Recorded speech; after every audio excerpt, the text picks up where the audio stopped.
So today we shall start talking about the form of satire. Satire is a word uh, which we use in day-to-day life. All of us are, in a way, little or great satirists.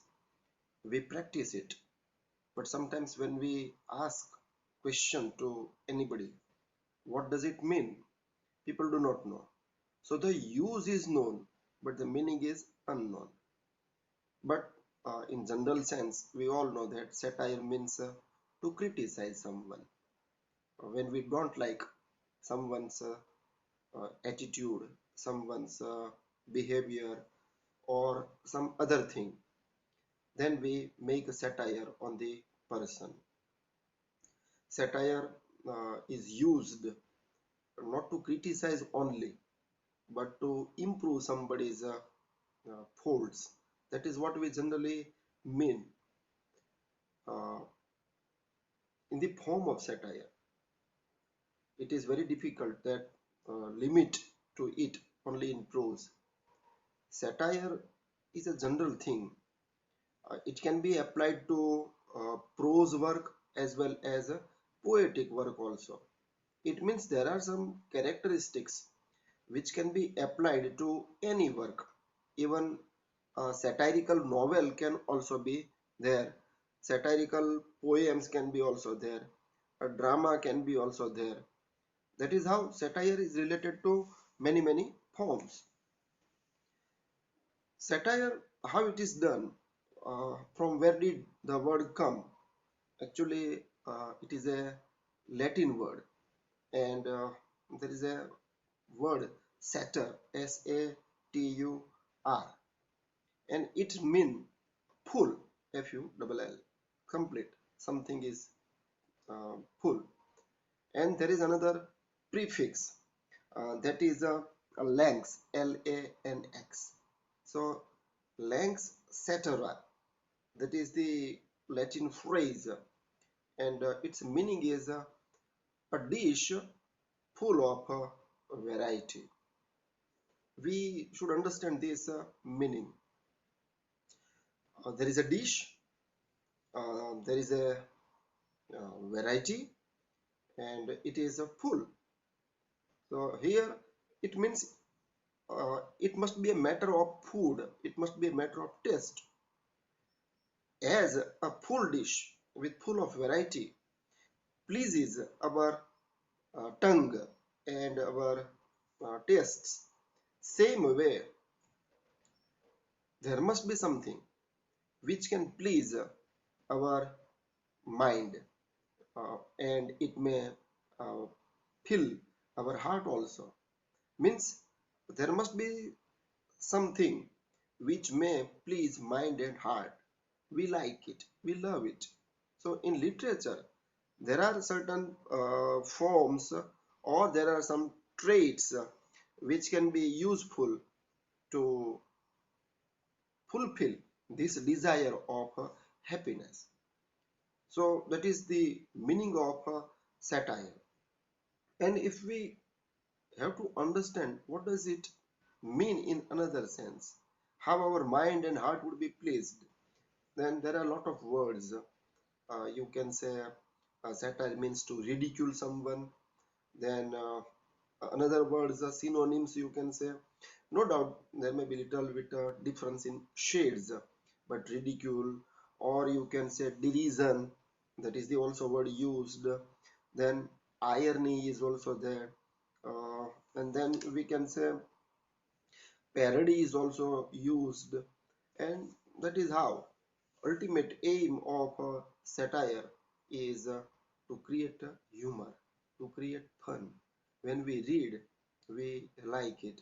It gives us sometimes smile according to the degree of satire, and sometimes laughter. So basic thing is to provide happiness, entertainment, fun. But that is the primary thing. Behind this thing, the writer has a purpose, and that purpose is to bring before you the faults, vices, errors, mistakes, or you can say things which we despise in our day-to-day life. So to criticize them, the basic purpose of the writer would be to criticize them. And by criticizing, he does not stop there, but with that, he is having one particular aim. Satire is aimed at something, and that aim is to improve the follies of human being, to make the man in a proper manner. Uh, with reason, he should use his mind, apply his mind to certain things. So improvement, you can say. So that is the moral purpose of a satire, and for that the writer will use. Now, how this thing is done? I mean, what can be the tools to make a satire? Uh, Many writers use the word invective. Invective means it is a simple kind of a criticism, or bringing out some folly and criticizing it in a light manner. Uh, some words would be used. That way, invective is done. One word may be also repeated. Use of pun can be there, and that way the writer would do this. So that is a simple manner of using satire, invective. Another way is of irony. Irony is related to uh, two opposite things, or you can say contrary things, which we don't expect in day-to-day life. For example, small and big put together, that is irony. Uh, no doubt it is not irony in a way, but when we expect certain things with small and big things, contrary things comes to in our mind. Uh, you expect a very fat man and a very thin woman as husband and wife, then you will laugh it. It is irony, because we expect that husband and wife, they should be almost equal, similar, at least in physique, not so much difference between them. So when we see a fat husband and very thin wife, this is the irony. We don't expect it, and we find this. So that is, in physical terms, satire is made. Means the purpose is that we don't expect such kind of a thing, and that is simplest thing. I gave you an example, or you can say a person's name is a, good one, right? And he behaves in a evil way. So that is not expected. A good person does evil. That is irony. Or in a way, sometimes it happens. We expect something and we get something. Uh, you are the students, and often you find that a dull student, you hope that he would fail, and he passes. That is the irony. And we don't expect that he could pass, but he passed. That is irony. uh, many things we find in day-to-day life. I often give the example. Suppose you are traveling in a bus. You are sitting nearby a window. An old man comes and you offer your seat, and you just stand up during your traveling. So you became good to an old man, but then the accident takes place, and the person who was sitting at your place dies, and you are saved. So that is irony. Uh, you had not expected such kind of a thing, but it has happened. So irony always takes place in things. Sometimes we speak differently and we hope something different. We always say to a dull student, uh, you are very brilliant one. So that is the irony. You are telling him that he is a brilliant. He is not. So that is what your purpose, your meaning is something different when you talk about irony. Satire is also made through some comic situations. Fun is created, and that way the writer will bring out certain things, and we cannot stop laughing. For example, you can uh, you must have seen many young people riding a bike in a fashionable manner. They drive. Uh, they would try to show that one is very handsome, one is very dashing. Young man can manage the speed at high speed, and in doing so, he falls down, and we laugh. Actually, we should have sympathy when a person falls from riding while he is driving a bike. But we laugh because that was the gesture of the young man. He tried to make a show. He was showing, he was displaying his genius, you can say. That's why we laugh. That is a fun. We cannot control ourselves laughing at. You have heard stories of Akbar and Birbal, Tenali Raman, and Mullah Nasiruddin. They provide comic elements, and that way it is entertaining. So, providing entertainment, comic situations, they also are used in satire. Then you find some of the characters, they seem to be funny, and their behavior, their thinking, their gestures, through comedy, satire is made. So that is the way. Another ways to make satire is parody.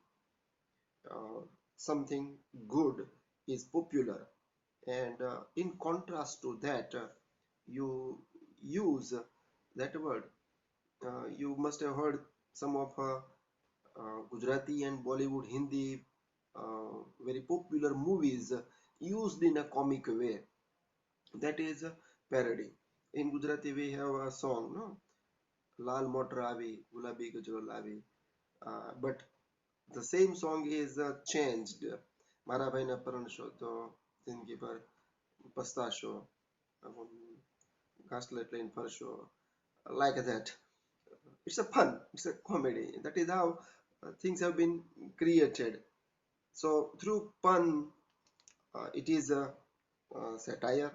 That way we want to do the things. Sometimes contrasting things are put together. That way also satire is used. Uh, some of the situations, persons, behavior, uh, that is how satire is made. These are the ways, these are the tools. It means parody, burlesque, comedy, pun, uh, comparisons. Allegory often is also used to make a satire, and especially in terms of Absalom and Achitophel. Uh, we will see how allegory helps. The references of the past or references of the some of well-known situations, maybe from history or maybe from certain books, maybe from biblical references or mythical references. Things would be indicated. Animal Farm is a such wonderful novel where such allegory is found. So that is how satire is. These are the tools. Aim is to criticize the vices, but to do that The writer uses certain tools, and that way he creates a fun. Remember that comedy is serious, satire is serious. Even though it makes you laugh, that laughter is serious. Means the purpose for that the writer has created comic scene. When you are laughing, uh, it means you have to think about it. You don't approve it. That's why you are laughing. And we expect things in a proper manner, in a right manner. So that is how tools have been used. There are various types of satire. You must have heard Horatian satire. Latin writer Horace was there, and the way he created comic dramas. So that is light satire, a very simple way, not so much serious, not so much you can say emphasizing too much on particular matters. In a very easy way, he would criticize something. So that is the writer's attitude. How does he take the thing? What way he watches the special conditions of the life.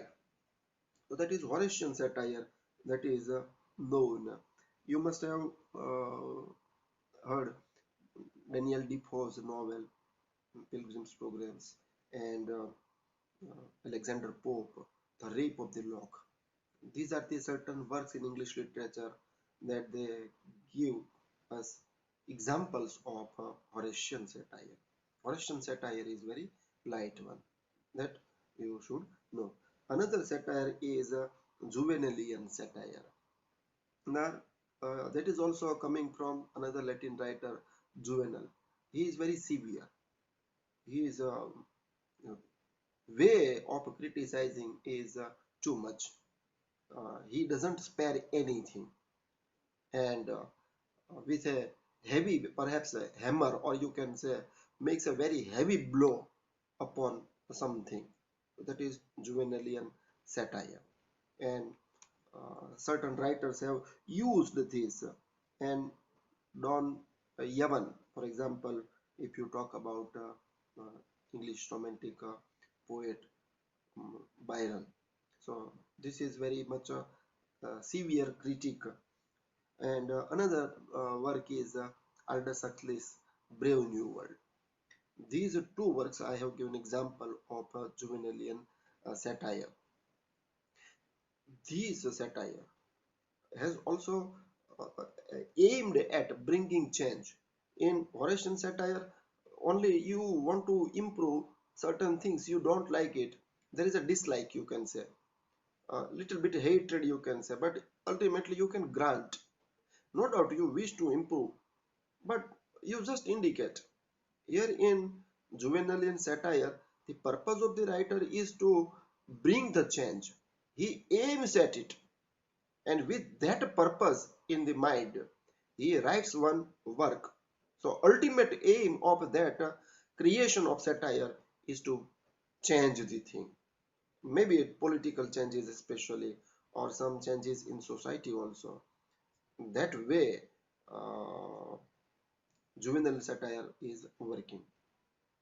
I will discuss things Brave New World, where Huxley criticizes the so-called progress of the science, and in a very light manner, he shows how science has done everything. Suppose the science makes progress so much, and in future, what will happen? Ultimately, he shows that the humankind, the race of man, will have to turn to the things where generally the life is very simple. So that is what he says. So that is another type of satire, Juvenalian satire. And third satire is Manichaean satire. So Manichaean satire is somewhat different. Again, it is coming from Greek writer, comic writer, that is Maniphus. The way he wrote plays, from that Menipus, and from that Manipean satire is found. This satire is in a almost form of a novel, you can say. It means it is a lengthy work in prose or poem, and if you find uh, characteristics of novel in the form of satire, then you can say it is a Manipean satire. So you know that generally this trend or traits we find in form of the ballad or such type poems, narrative poems. Like that, in ballad and narrative poems, we know that uh, characters, almost there is a story, action is also there, description is very much, dialogues are there. These things, if we find in poems with a vein of criticism or vein of laughter, vein of mm, bringing folly, then we can say it is a Manichaean satire. Our Absalom and Achitophel is also sometimes some critics have indicated that it has the some of the tendencies of a Manichaean satire.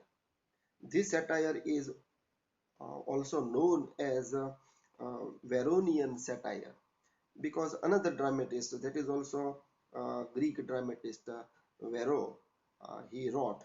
So whether you can say Manichaean satire or Veronian satire, so that is the third type of satire. Gulliver's Travels is like that, and this way, these are the some types, or you can say uh, ways in which the particular writer will make use of satire.